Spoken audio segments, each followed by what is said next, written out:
I think that's. Call this meeting since it's 7 and you're Did we back. have We'll call this meeting to order, please. If you would all, as you're willing and able, please stand for the pledge. Pledge allegiance to the flag of the United States of America and to the republic for which it stands, one nation, under God, indivisible, with liberty and justice for all. Good evening. Thank you all for coming. First order of business is public comment, and we have had no one sign up to deliver public comment tonight, so we'll move right into the report of the secretary. Motion, please, to approve the minutes of our last meeting. I move to approve the minutes of the regular meeting of Wednesday, September 17th, 2025. Second, Rebecca. Rebecca, thank you. Comments from the board? We'll give you the usual sterling job. Honestly, it's always perfect. I didn't find any issues with. Okay, all in favor? Okay, that's 5-0. Thank you. And that brings us to the report of the chair. I've got a couple, three smallish items. First up, the October conference of the Maine School Management Association on the 23rd and 24th of this month. Tons and tons of excellent sessions to attend.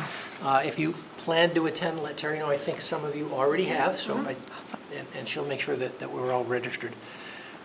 Secondly, the National School Boards Association Eastern Regional meeting is this week, and I'm actually going out to New York with the rest of the officers of the MSBA to attend that. It's a business meeting, approval of officers for the coming year, that kind of thing. I actually was asked to be on the nominating committee for the National School Boards Association, so that'll be a Sunday morning meeting where I get to interview a candidate for an SBA position. That'll be fun. Yeah. Anyway, that's happening this weekend. Lastly, the town officials' next meeting will be on October 8th. That's a week from today in the morning, and there will be a Zoom link. We should coordinate in advance. Let me know if you plan to attend, and we'll figure out avoiding the quorum problem. Okay, that concludes my report and brings us to the report of the superintendent. Thank you. Let me just log in here. Maybe not.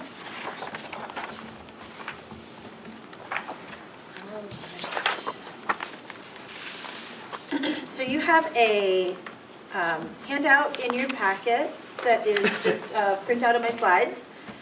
I'm going to focus on the pre-K to 5 data, the elementary data tonight. I'll stand up and go up to the microphone. Let me just cast the screen. Okay.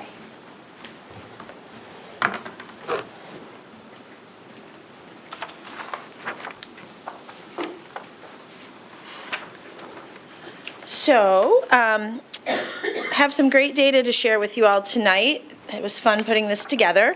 So this is a really similar presentation that I've given the last several falls that gives you an update on sort of where we are on the spring state assessments, those standardized summative assessments that we take in the spring. So in 5th grade, we take the science assessment for the first time. So last spring, you can see that we had 36.5% of our students who met or exceeded state standards, which sounds like a low number until you look at the state average, being 25.3%. So I think across the state, the assessment when it was built was aligned to the Maine science standards, the Next Gen Science standards, and it's a rigorous test. And it's the first time the kids take it, so across the state, kids struggle with it. But I want to talk a little bit more about that. So this is the 3-year average, which I think is really important to look at always, because you want to eliminate that cohort effect whenever possible when you're looking at student data. You could have a class that's particularly strong or weak in a given year, and 1 year's data doesn't really give you a clear picture of sort of the health of your curriculum.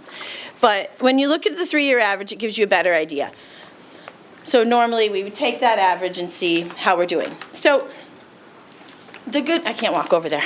The good news, I gotta talk to the microphone. The good news is, even on the 3-year average, we are exceeding that state average performance. But I think what's the interesting part of the story that this science data tells us is if you look at the growth from 2023 to 2024 to 2025. It's a pretty significant growth from 20% proficient to almost 37% proficient.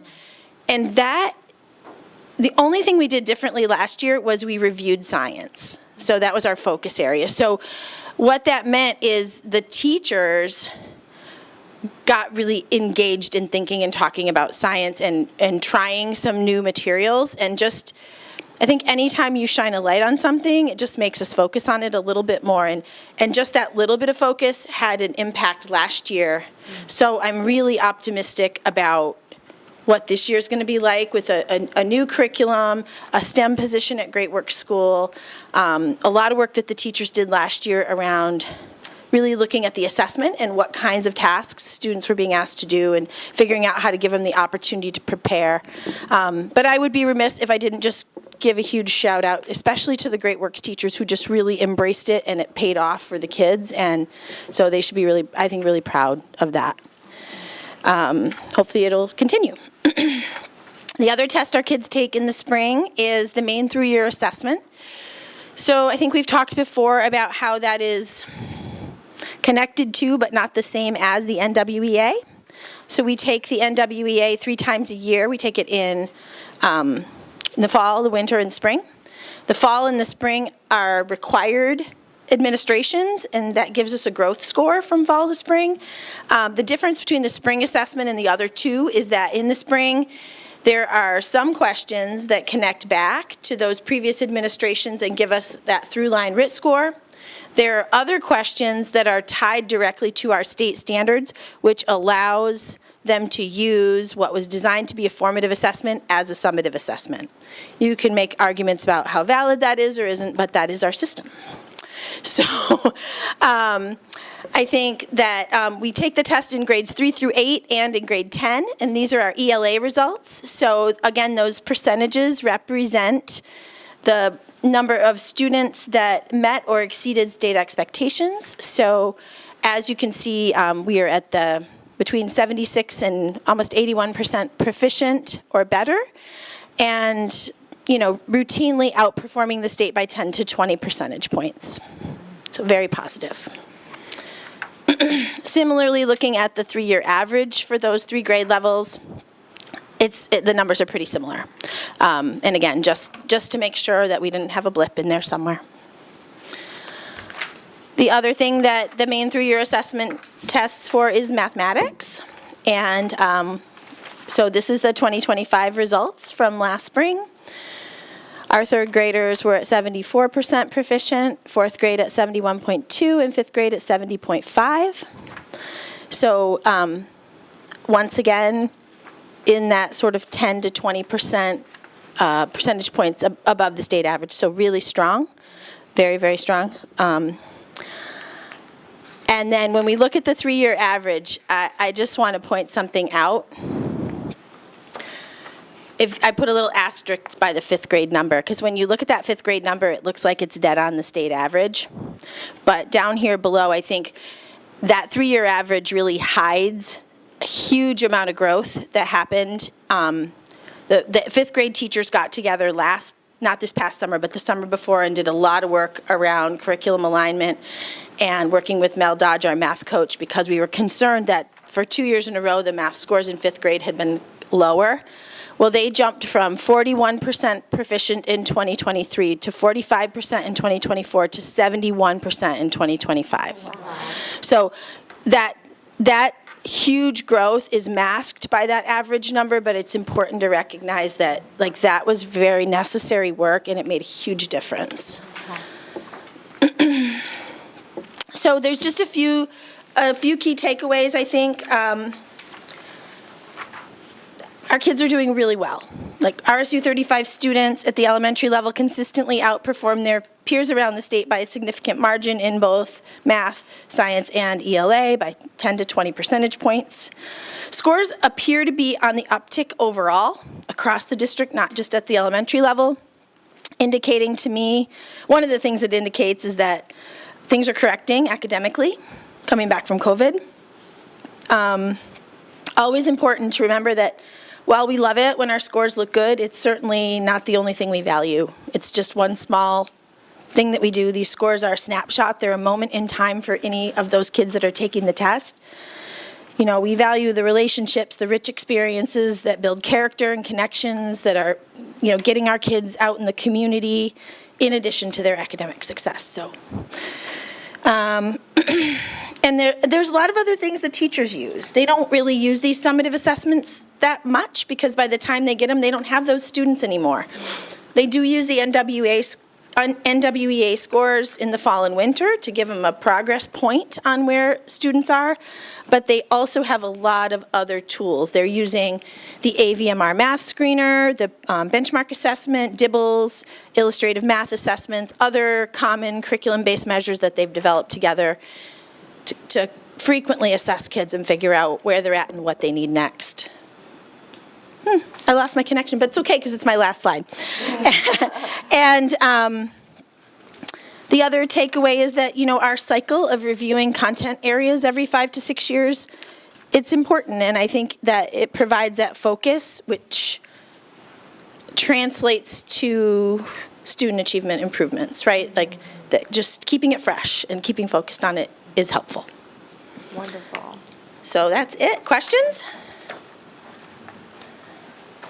I don't know that there's a question at the end of this, but it being something of a data geek, the science thing bothers me. And it's not, I mean, we're doing better than the state average, but the state average is horrible. It's abysmal. And I can't decide whether the problem is that the test doesn't match the curriculum or the learning results or the expectations but I mean, if the whole state is doing only 25%. Right. Well, Right. I do think that the elementary numbers look significantly different than the middle and high school numbers. And I think there is a significant difference between teaching science as part of an self-contained classroom where teachers are responsible for teaching everything, right? They teach math, they teach science, they teach literacy, they teach kids how to be good human beings.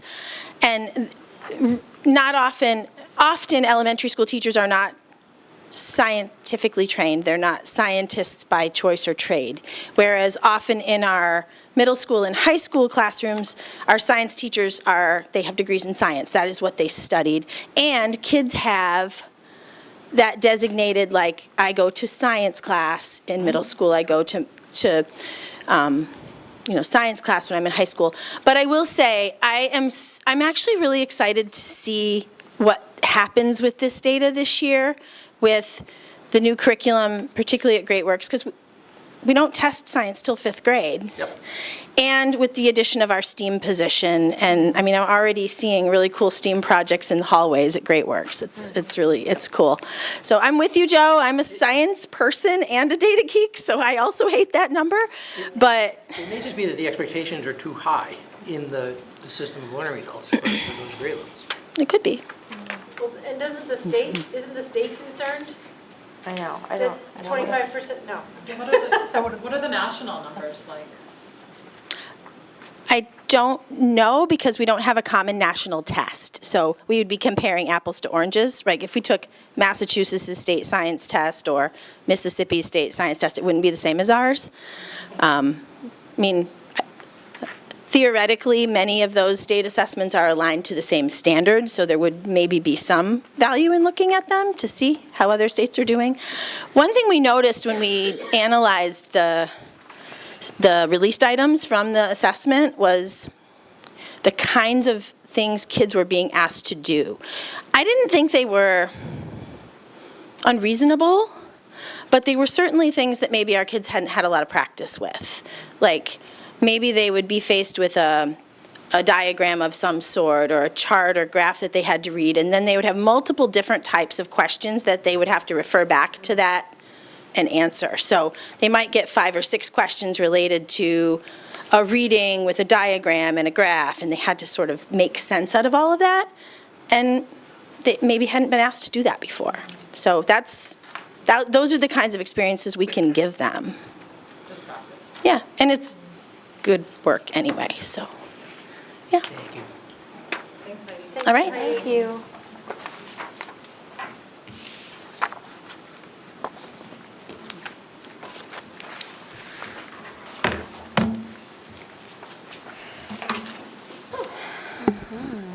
musical chairs. All right, so in your packets, you also have an enrollment comparison document. So just a little update, today is October 1st.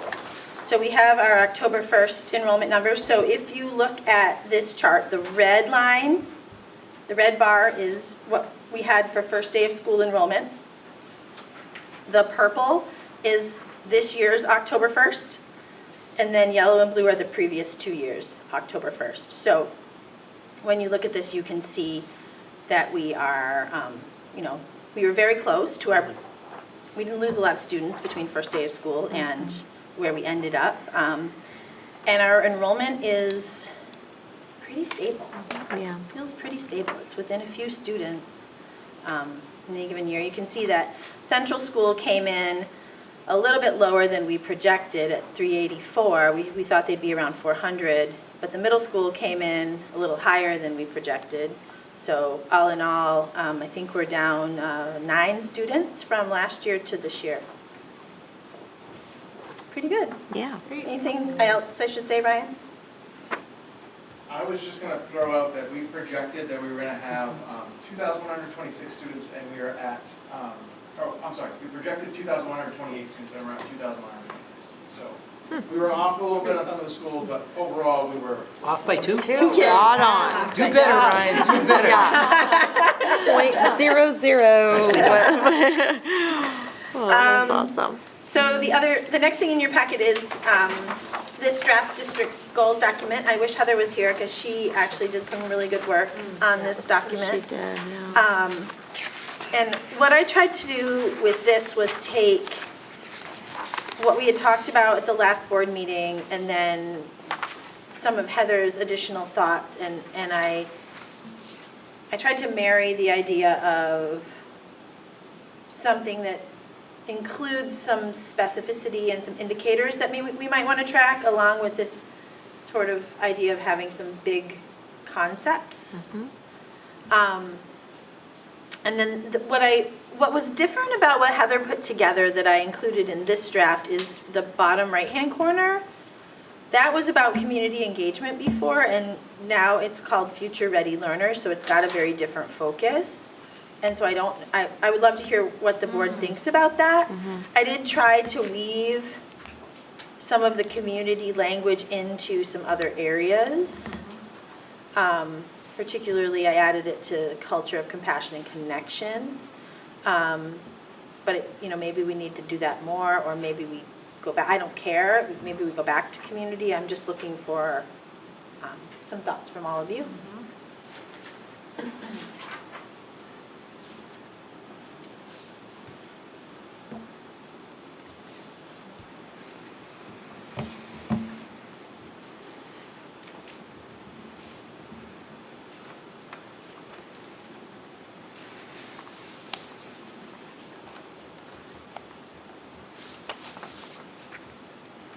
I really like this version. Yeah, this is Yeah, a really good format. I don't think the community portion is lost in this. Okay. I No. think it's there, and Yep. it's understood that it's important to us. Should maybe graduation rate also be under Future Ready Learners Sure. indicators? It's graded. It's under almost all of them, actually. It's okay. But, yeah.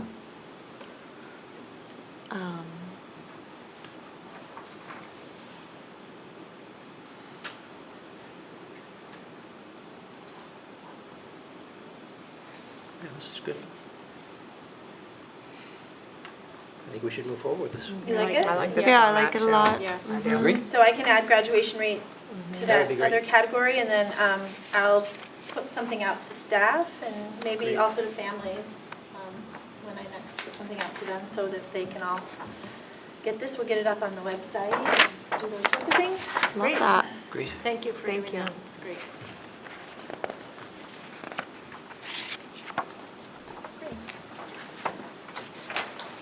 I wanted to give you all an update about the Anxious Generation book discussion that we are going to be running in October, November. The flyers have been sent out to families, to staff, and also have gone out on Marshwood School's Facebook page and via a newsletter that I did a week or so ago. And I'm happy to report we have 95 people signed up right now, which is awesome. And people can still sign up if other people would like to join. I'd love to get some students engaged. Dr. Gowers was going to try to put it out to kids a bunch of different ways. I mean, I don't know how many kids are going to say, yes, I want to read another book that I haven't signed up for, but hopefully we get a few, because I think having their voices in the room would be fantastic.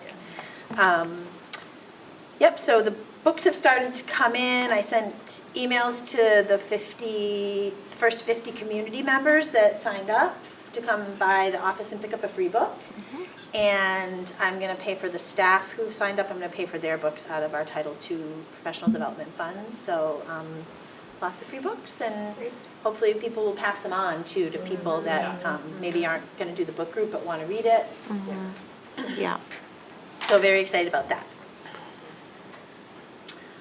The next thing on my agenda is a little update on where we are with the cell phone policy.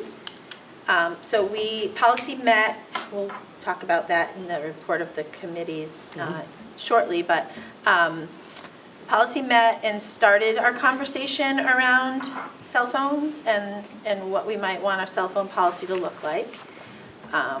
And we want to make sure that any changes that we make, that we build in an opportunity for public feedback and comment and just inclusion in the process. So what we decided was that policy is going to meet one more time in October, and our goal is to bring a draft of a new cell phone policy to the board on the first meeting in November. I believe it's November 5th. We'll read that first reading then, and we will put the second reading of that policy off until the first meeting in December. And what that will allow us to do is on November 19th, we will hold a board workshop prior to the regular meeting that will be for the purpose of discussing our proposed cell phone policy. And anybody that's interested in coming to that meeting and wants to share their thoughts and feelings about it, we'll have that opportunity at that board workshop. And we even contemplated we may have to do some kind of a sign up so we know how many people to expect, because this isn't a very big space, so we might need a bigger space, which would be great. It'd be awesome to have a lot of people here. Yeah. Okay. Let's see, last thing I have is just an update on our upcoming Professional Development Day. We have a Professional Development Day on October 10th, so that's right around the corner.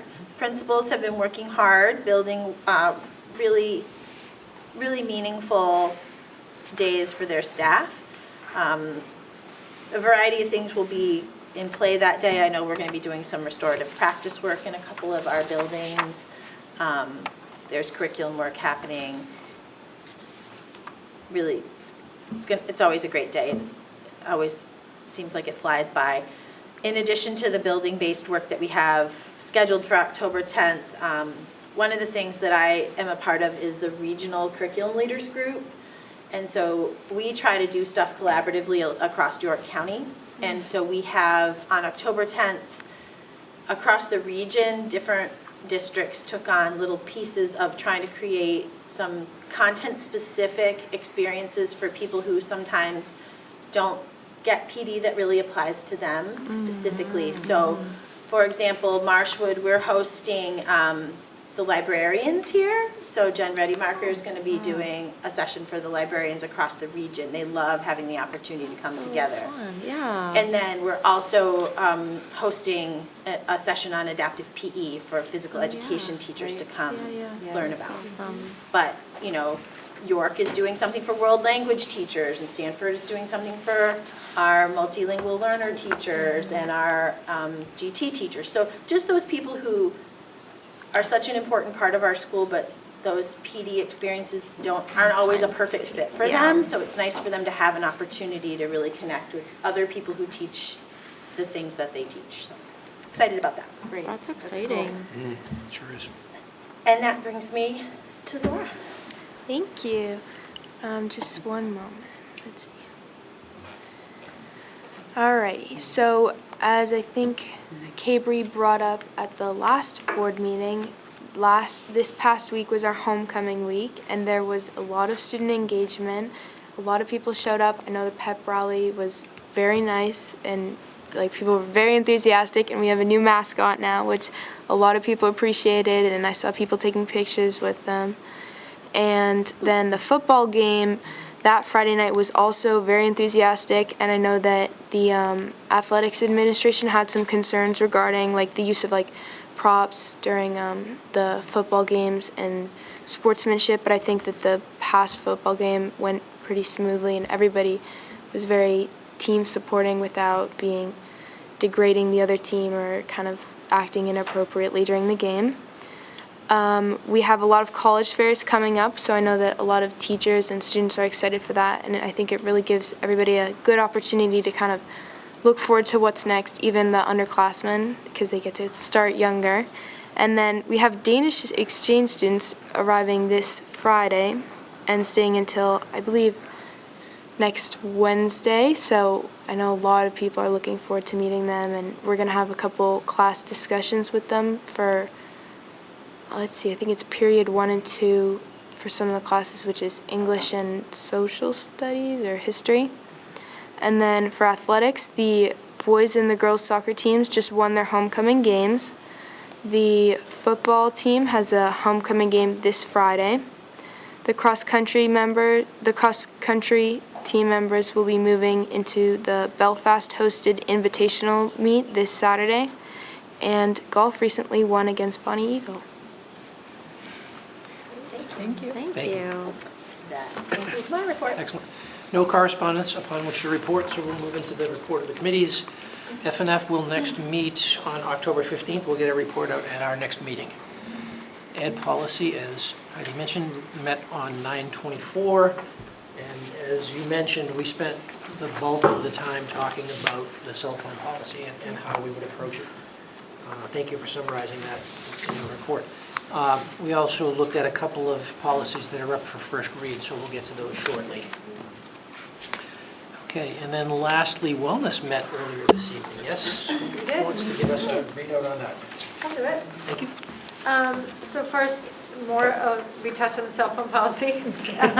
We always end up talking a lot about cell phones in wellness, so it was fitting that we just reviewed where things are with the cell phone policy process so far.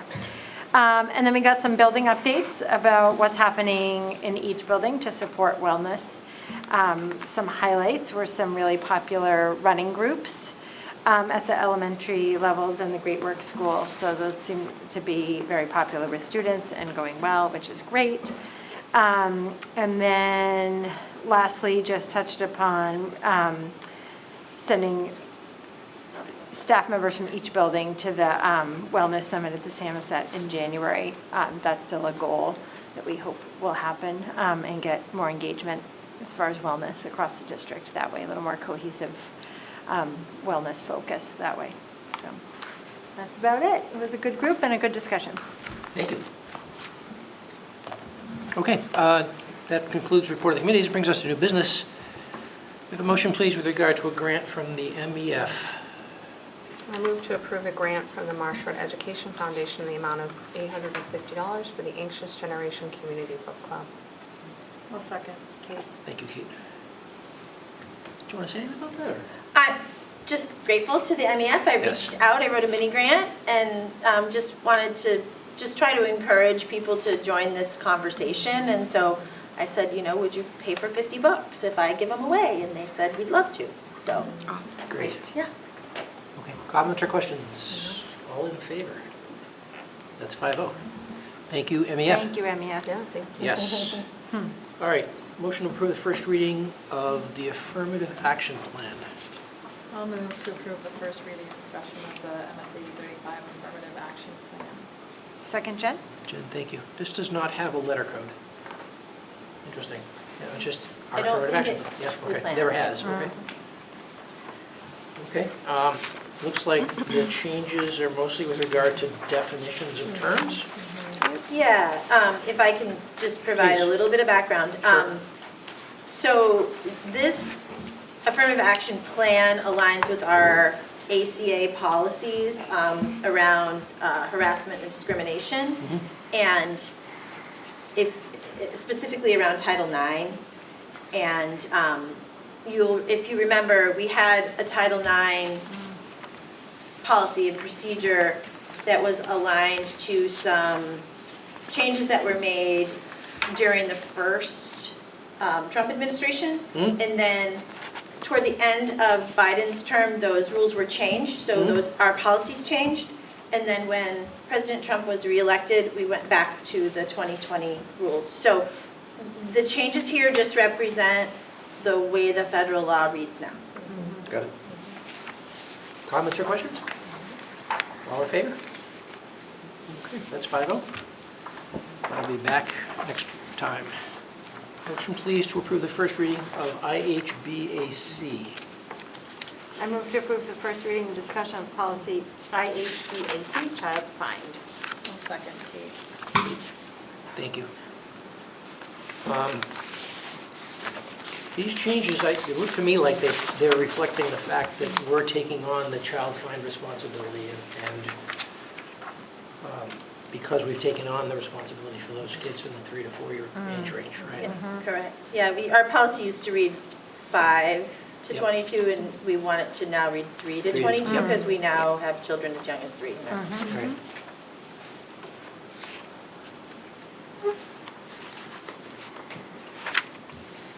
Okay.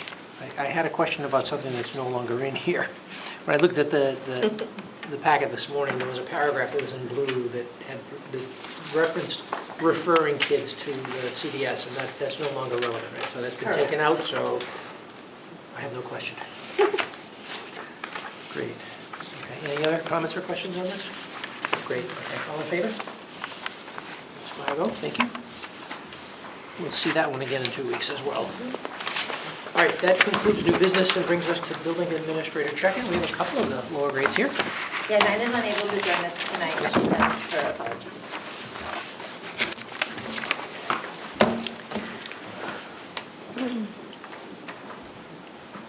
Hello.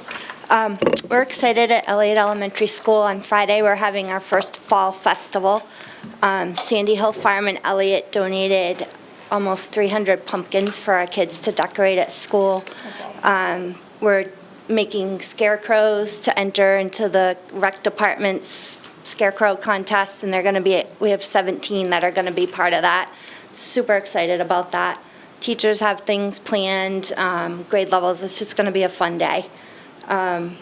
Also, I don't know if anybody's heard yet, but the nutrition is doing an apple crunch day in October, and at noontime, I think it's on October 15th, the whole state is invited to crunch into an apple. And I just wanted to mention that Sandy Hill Farm is also donating enough pumpkins for our school that are no chemicals, no sprays on them, for our kids to enjoy that day.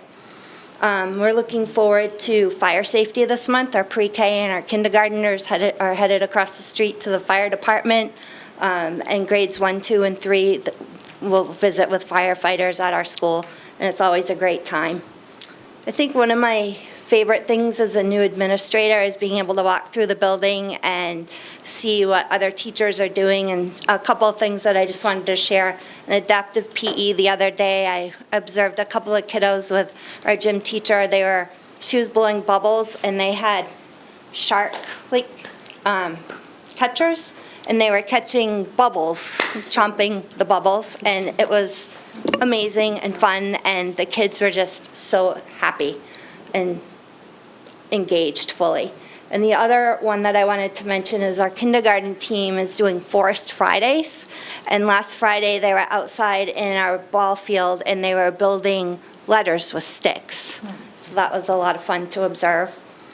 I have some artwork I just want to show quickly, but I also wanted to mention that the last couple of weeks, we've had some retired teachers around COVID time that have come back, and they're helping in classrooms and in the library, and it's been a really nice thing to have them back in the building, and it's been really joyful. Our art teacher's been doing Van Gogh artwork, and I'm just super impressed with this.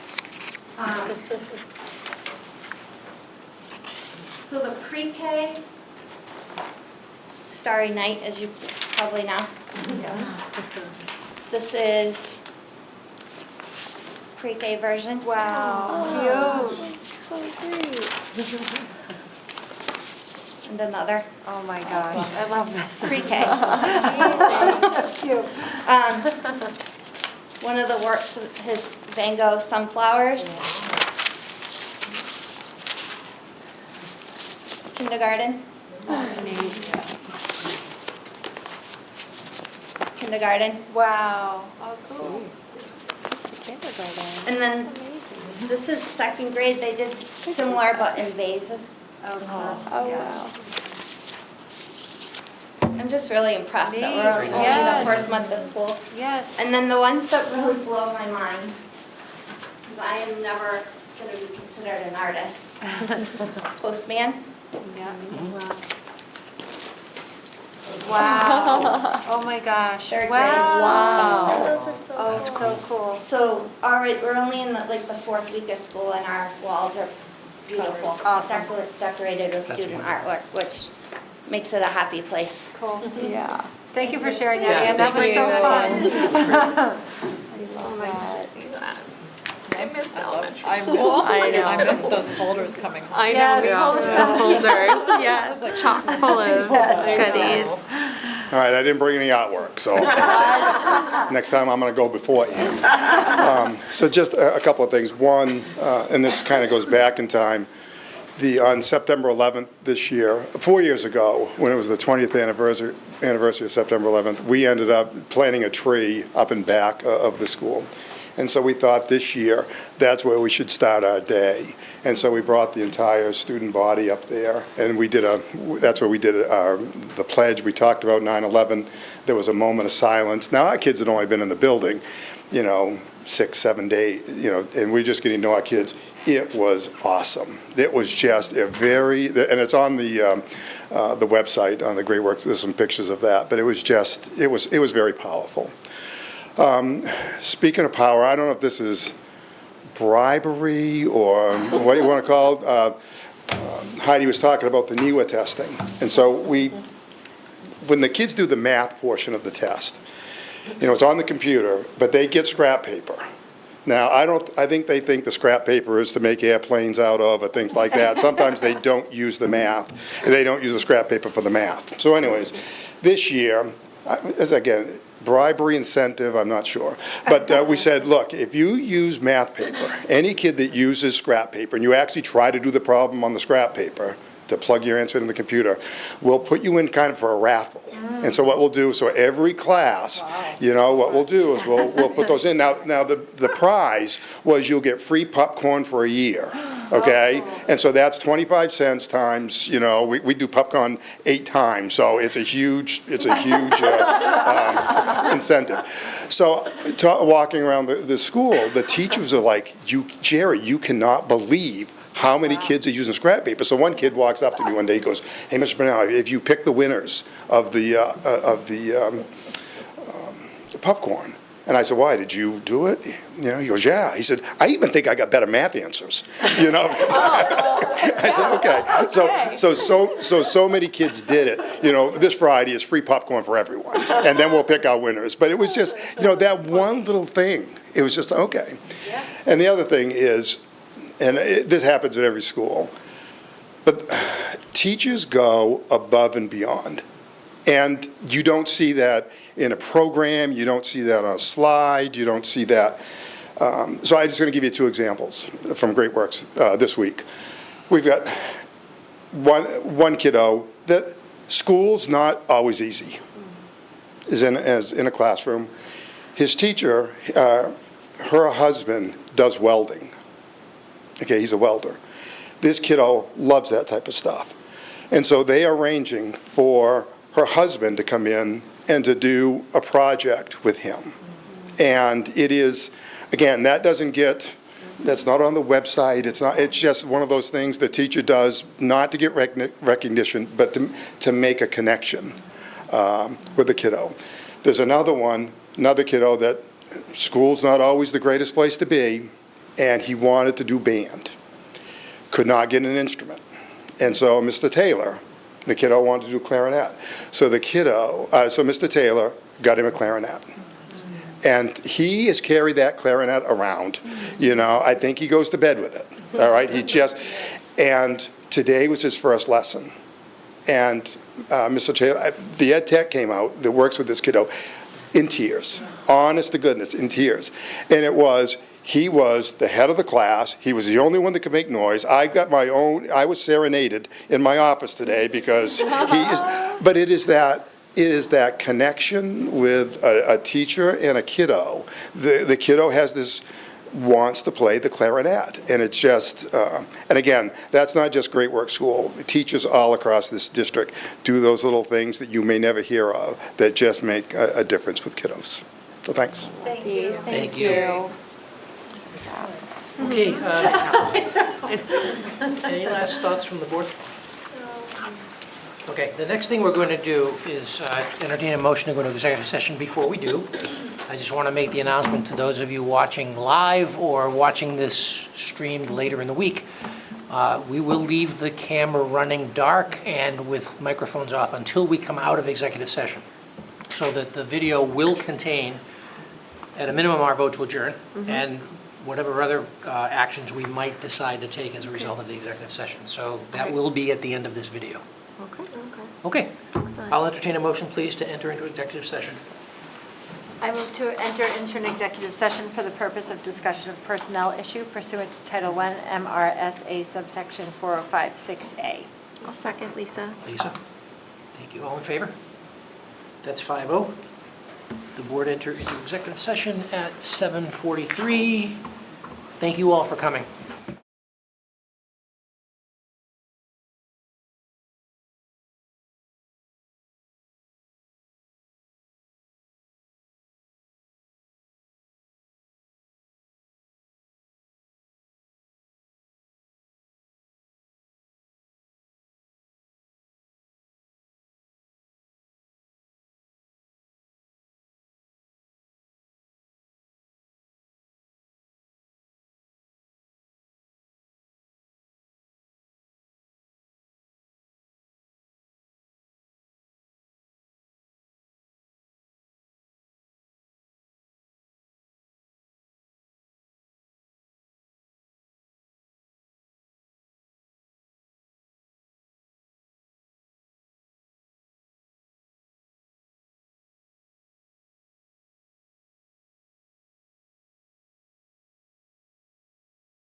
We good, David? Looks like it. Maybe? I have audio, I just don't see video, but when I reconnect it off, it doesn't show me, so. Try to fix. Yep, you're good. Okay, all right. Okay, we're good. We're out of executive session, 8:07. I'm going to make a motion. I move to extend Heidi Early Hersey's term as interim superintendent and previously approved salary adjustment through November 5th of 2025. Second, Lisa? Lisa? All in favor? That's 5-0. Thank you very much. And I will now entertain a motion to adjourn. I move to adjourn tonight's meeting. Becca, Second. Kate, all in favor? That's 5-0. We are adjourned. Thank you. Thank you.